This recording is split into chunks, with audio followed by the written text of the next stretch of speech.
Ray Pruitt had worked Harlan Coyle's motor house for 11 years, and he thought he knew how a Tuesday morning was supposed to go. Coffee from the machine in the break room, the smell of clean oil and cool concrete, the low sound of the radio someone always left on above the compressor bay. He knew all of it the way a man knows his own kitchen, without thinking, without looking. He was not expecting what happened at 7:43. Harlan came in through the glass door that connected the showroom to the shop, and he did not look like a man who had slept well. He had the expression Ray had seen once before, the time a consignment car turned out to have a forged title, a tightness around the mouth, a decision already made. Behind him at a distance came Dale Morrow, who must have been called in early because he still had his jacket on.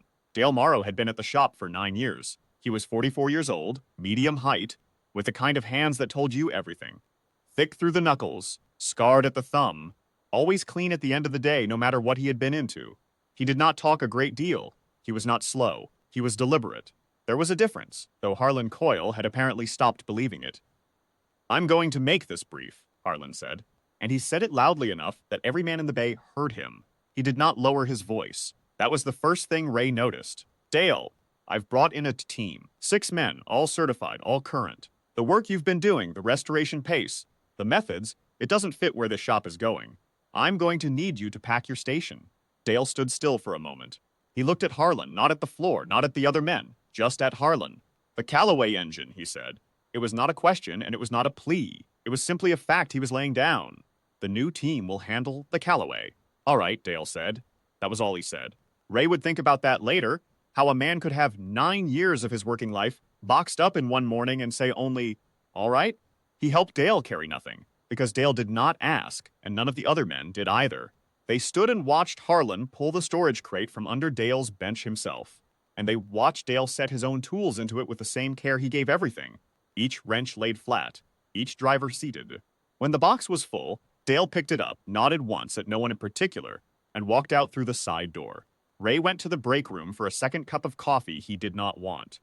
Through the narrow window above the sink, he could see the far edge of the parking lot, and he saw Dale load the crate into the bed of his truck. He saw, too, the old Civic that had been waiting there, and the boy behind the wheel. 16, maybe. Same build as Dale, same steady way of sitting. The boy got out when he saw his father, and Ray watched him reach for the crate without being asked, and watched Dale shake his head, and watched the two of them stand there for a moment beside the truck in the morning cold, not speaking. Then Dale got in, and the boy drove them away. The 6 men Harlan flew in arrived that Thursday.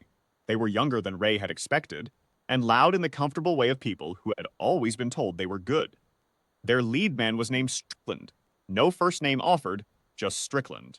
And he walked into the restoration bay and looked at the Callaway engine the way a surgeon looks at a procedure he considers routine. The Callaway engine was not routine. Dale had been working it for 14 months. It was a hand-built 1961 power plant from a roadster that had sat in a barn outside of Medford for 30 years, and whoever had built the original had done so with modification so precise and so idiosyncratic that the documentation was useless. Dale had reverse-engineered it from the hardware out, machining 3 custom components himself on the old lathe in the back room. When the engine was finished, Harlan had told a collector in Arizona it was ready, and the collector had put it into the auction calendar for the 15th of next month with an opening bid of $800,000.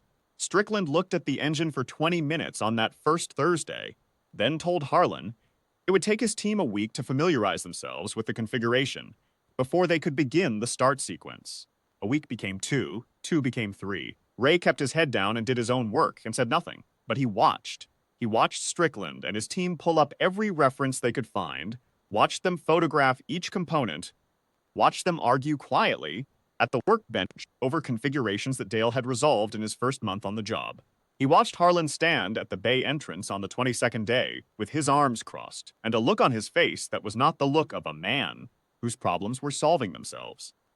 On the 28th day, Strickland started the engine. It ran for 11 seconds, knocked twice, and quit. Something in the lower assembly made a sound it should not have made. Strickland stood over it for a long time. Then he walked to Harlan's office, and Ray could not hear what was said, but he did not need to. He had spent enough years in that shop to read the posture of a man delivering bad news through a glass wall. The auction was in 4 days. Ray was the one who answered when Harlan came out to the floor that evening. Do you have Dale Morrow's number? Harlan asked him. Ray had it. He had kept it. The same way he had kept a few other things he was not ready to throw away. Harlan made the call himself, which Ray respected in spite of everything. He did not send a message. He did not have his assistant call. He dialed and he waited. And when Dale answered, Harlan Coyle told the truth, that the team could not get the engine running, that the auction was in 4 days, and that he was asking for Dale's help. There was a pause. What time do you want me there? Dale said. He came in the next morning at 7. No fanfare. He wore the same work jacket he always wore, the one with the frayed cuff on the left side, and he set a small canvas bag on the bench, his own tools, the ones he had packed into the crate 30 days ago. Strickland and his team were there, standing back. The tension in the room was the kind that comes not from anger, but from the specific discomfort of capable men watching someone do what they could not. Ray stood near the compressor. He told himself he was just observing. He did not examine that too closely. Dale looked at the engine for perhaps 2 minutes. He crouched and looked at the lower assembly, ran one hand along the outside of the case, and nodded to himself the way a man nods when he has found the sentence he was looking for. He picked up a single tool from his bag, a custom ground driver Ray had seen him make on the lathe the previous winter, a thing that should not have worked but did. And he reached into a channel in the block that Strickland's team had never opened. He made 3 adjustments. Ray counted them. Then he straightened up, looked at no one in particular, and said, "Try it." Strickland hesitated. He crossed to the start rig and the engine turned over, and it ran, a low, even sound, utterly steady, the sound of something that had been waiting to be understood. It ran at idle for 2 minutes without a variation. The bay was very quiet. Strickland looked at Dale. He did not say anything that Ray could hear. He nodded, slowly, the way a man nods when a lesson has arrived later than it should have. The auction was held 3 days later at a facility across town, and Ray went, not because Harlan asked him to, but because he wanted to see it through. The Callaway Roadster sat on a raised platform in the center of the floor, and when the engine turned over for the room, it sounded exactly as it had in the bay. Patient, precise, inevitable. The bidding opened at $800,000 and did not pause at $1 million. It closed at $2,300,000. Ray heard the number and stood very still for a moment. He thought about 30 days.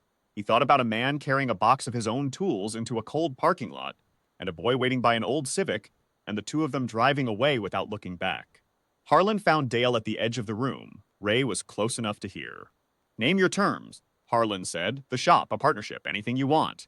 Dale was quiet for a moment. His son was there, Owen, the boy from the parking lot, standing a few feet back, old enough to understand the room and young enough to still watch his father the way. Children watch when something important is happening.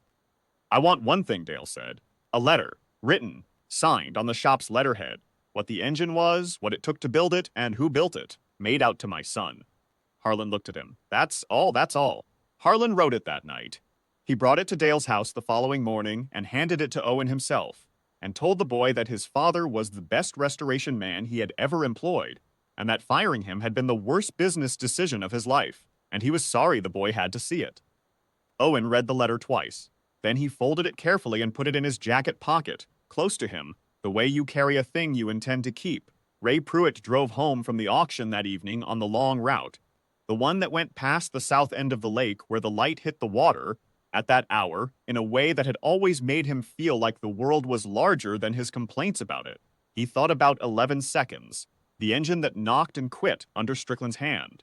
He thought about 4 minutes, the total time Dale had needed. He thought about the boy folding that letter. He had laughed 30 days ago when Harlan boxed Dale's tools. Not loudly, not cruelly, just the quiet, reflexive laugh of a man who has decided that what he is watching is none of his business, and who has convinced himself that the man walking out the door probably had it coming. He understood now, clearly and without comfort, that neither of those things had been true. Some lessons arrive late. Ray accepted this one without excuses. He pulled into his own driveway and sat in the truck for a minute before going inside, and he thought about what it meant to do a thing so well that the room goes quiet, and to do it without a word of bitterness toward the men who had to watch.